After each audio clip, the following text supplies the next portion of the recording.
Bien-aimés dans le Seigneur, bonjour et une fois de plus, bienvenue à une nouvelle rubrique. Nous sommes toujours sur le baptême dans le Saint-Esprit. Ce matin, nous voyons les signes visibles du baptême dans le Saint-Esprit.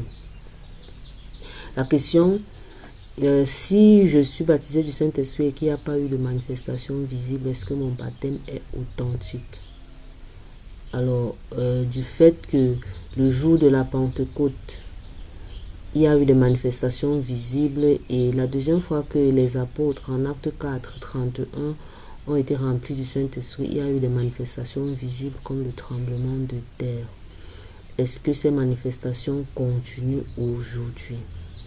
Est-ce que le fait de ne pas avoir de manifestation signifie qu'il n'y a plus des gens qui sont baptisés par le Saint-Esprit à l'église? La vidéo précédente, nous avons dit que le baptême dans le Saint-Esprit concerne tout croyant. Tout croyant de nouveau est élu pour être baptisé du Saint-Esprit à la capacité de manifester le don de l'Esprit. Il n'y a pas un seul qui est épargné.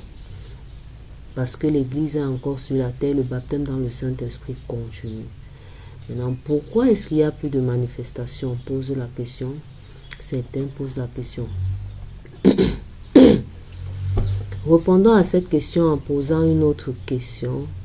Pourquoi est-ce que le jour de la Pentecôte ou le jour de la naissance de l'Église, il y a eu ces manifestations physiques?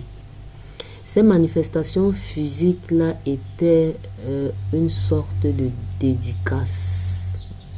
C'est Dieu lui-même qui dédicaçait l'Église qui venait de naître.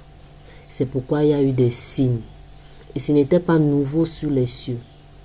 Donc la première raison des manifestations visibles, le feu, les langues de feu, la fumée, le tremblement de terre, c'était une façon pour Dieu de dédicacer son Église qui venait de naître, une sorte de confirmation de l'œuvre que son Fils est venu faire sur la terre.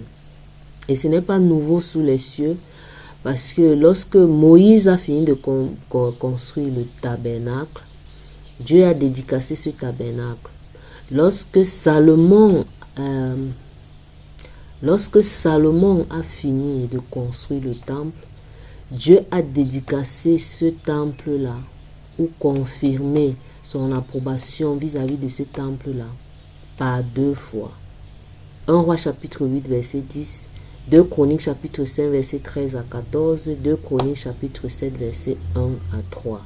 Donc les manifestations qu'on avait le jour de la Pentecôte, c'était la dédicace du temple qui venait d'être créé. Donc il y avait 2 choses, la dédicace du temple de Dieu qui est l'Église qui venait d'être créée et aussi l'accomplissement d'une prophétie. Lorsque David a émis la volonté de vouloir construire un temple à Dieu, Dieu lui a dit, je n'habite pas dans une maison faite des mains d'hommes, mais tu auras un descendant sur ton trône qui restera éternellement. C'est lui qui me construira une maison. Et lorsque Salomon a construit le premier temple, qui était le temple physique, Dieu a confirmé par 2 fois ce temple. Alors lorsque Jésus vient construire le vrai temple, le véritable temple qui n'est pas construit des mains d'hommes, l'Église, le jour de la Pentecôte, alors il fallait également que Dieu vienne confirmer le travail de Christ. Il fallait que Dieu vienne dédicacer cette maison que le Seigneur Jésus, par sa mort et sa résurrection, venait de construire sur la terre. C'est-à-dire l'Église, toi et moi, l'ensemble de tous les croyants. Voilà le but des manifestations physiques, parce que Dieu, le faisant, voulait montrer aux Juifs l'accomplissement d'une prophétie par identification avec ce qu'il a toujours eu à faire avec eux lorsqu'il a fait avec Moïse en Exode chapitre 40 versets 34 et 37 lorsqu'il a construit le tabernacle, et avec Salomon en 2 Chroniques chapitre 5 versets 13b et 14 et chapitre 7 versets 1 à 3. Donc c'était une dédicace de l'Église. C'est pourquoi nous nous attendons plus à des signes lorsqu'on est baptisé du Saint-Esprit, le seul signe visible, audible, qui prouve qu'on est baptisé du Saint-Esprit, ce n'est plus les puissances, ce n'est plus les bruits, mais c'est le signe de langue. Et encore que il faudrait bel et bien que ce signe-là ait pour source le Saint-Esprit de Dieu.